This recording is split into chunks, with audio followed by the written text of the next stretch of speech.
And breaking news just coming in, the Supreme Court of Pakistan has declared the Election Commission's dates for elections in Punjab as unconstitutional. As per the ruling, the election needs to take place on May 14th. For all those who have tuned in to WION World is One, this breaking news coming in from Pakistan. The Supreme Court of Pakistan has declared the Election Commission's dates for elections in Punjab as unconstitutional. As per the ruling, the election needs to take place on May 14th. For more on this, we now have with us our Pakistan Bureau Chief Anas Malik. Anas, what's the latest? What more can you tell us? Well, the Supreme Court of Pakistan, Rahesha, has annulled the decision by the Election Commission of Pakistan that was issued, or that was done on the 22nd of March, which said that the election schedule was taken another 5 months beyond its proposed date, and that the elections in Punjab would have been held on the 8th of October. Now, that decision has been annulled by the Supreme Court, terming it as unconstitutional. The Supreme Court of Pakistan has also said that the Constitution clearly defines 90 days for elections to be held, and therefore elections will be held in a 90-day time period. The Supreme Court of Pakistan has also said that a total of 13 days by the Election Commission of Pakistan's decision were lost, and therefore they will be accommodated, and the new date for elections in the province of Punjab will be the 14th of May. The Supreme Court has also directed the federal government, saying that the federal government has to issue Pakistani rupees 20 billion to the Election Commission of Pakistan, so that by the 10th of April, so that these elections can be made possible. It has also said that the security of the elections is the responsibility of the caretaker setup, and therefore it is the therefore the caretaker setup should be working in tandem with the Election Commission of Pakistan to provide security. Quite of a decision there today, because it comes in the backdrop of those talks that will the government, or would the government not be implementing the decision. Now all eyes would be that how the government responds to it, because it has already been raising a lot of question on the partiality or impartiality of the bench itself. Rahesha? Right, Anas, it looks like it's a major setback for the Shehbaz Sharif government. The government earlier hinted that it would not be following the decision if it comes in favor of an election. What can be the implications? What are we expected? We know that the security situation has been beefed up. What is the latest on it?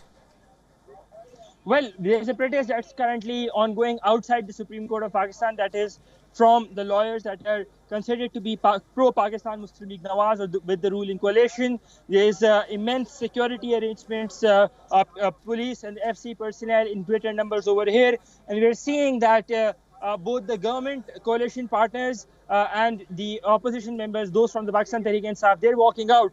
Now, the other technical hitch is with regards to what happens in the elections in KPK, or the province of Khyber Pakhtunkhwa. A new constitutional petition has to be filed for the process of KPK to go back. So all eyes, as I said, would now be on the government as to how it would respond and whether it would be implementing the decision or not, Rahesha. Right, Anas, are we expecting any demonstrations to take place? Because it looks like it's the Shehbaz Sharif government versus the judiciary at the moment in Pakistan.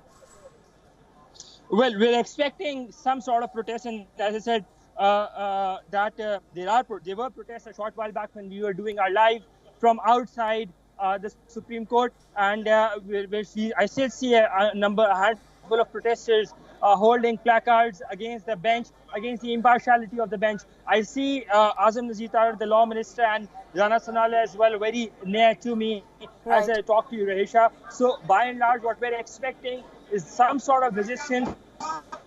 What exactly it would be, we'll get to in a short while now, Rahesha. Right, Anas. And how are the PTI workers reacting to this decision? I'm sorry, can you please repeat the question? I'm saying, how are the PTI workers reacting to this decision?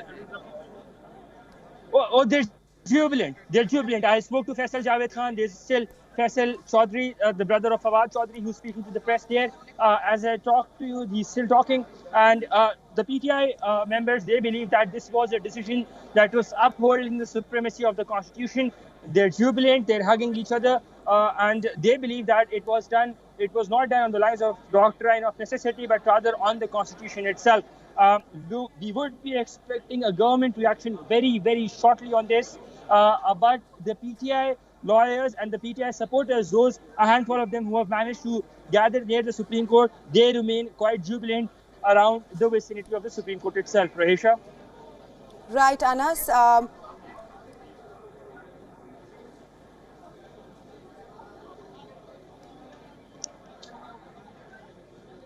For those of us who've just tuned into WION World is One, this breaking news coming in from Pakistan. In a major setback for the Shehbaz Sharif government, the three-judge bench of Pakistan Supreme Court has annulled the October 8th election dates for Punjab and Khyber Pakhtunkhwa region. Polls to be held in Punjab on 14th of May.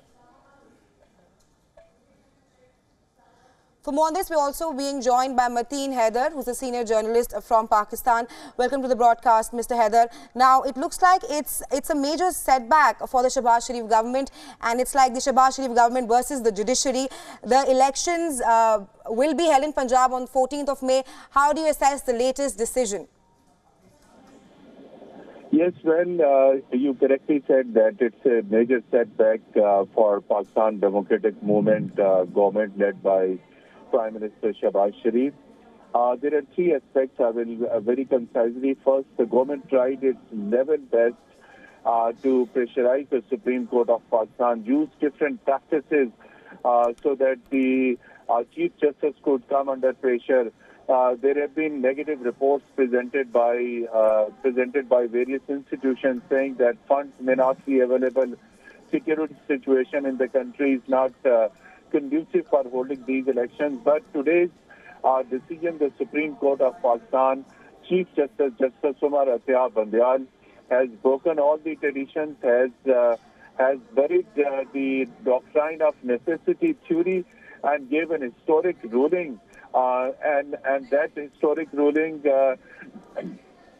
rejected the earlier decision of the Election Commission of Pakistan, which said the elections on 30th April cannot take place. Now, Supreme Court directed the Election Commission of Pakistan that all arrangements be made for holding of Punjab Assembly elections on 14th of May.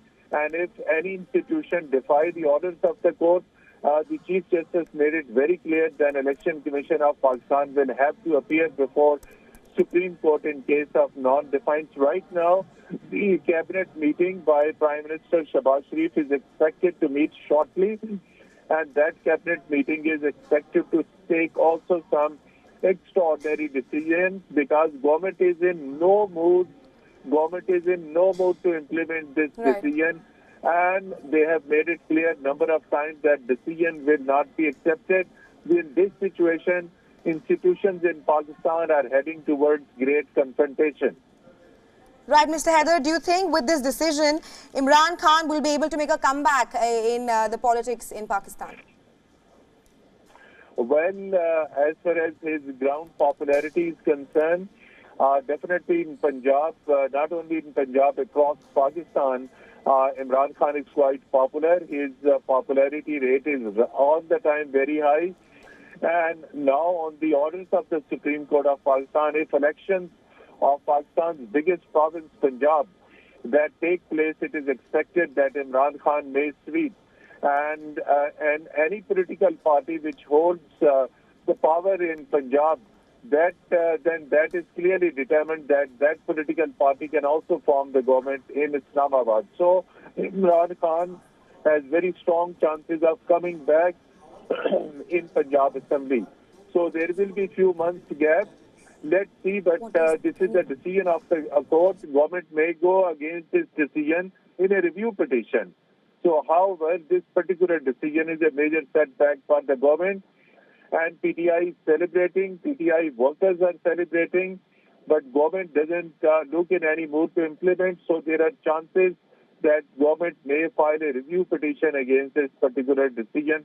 For that purpose, Prime Minister is holding urgent consultations with senior constitutional experts and Attorney General of Pakistan.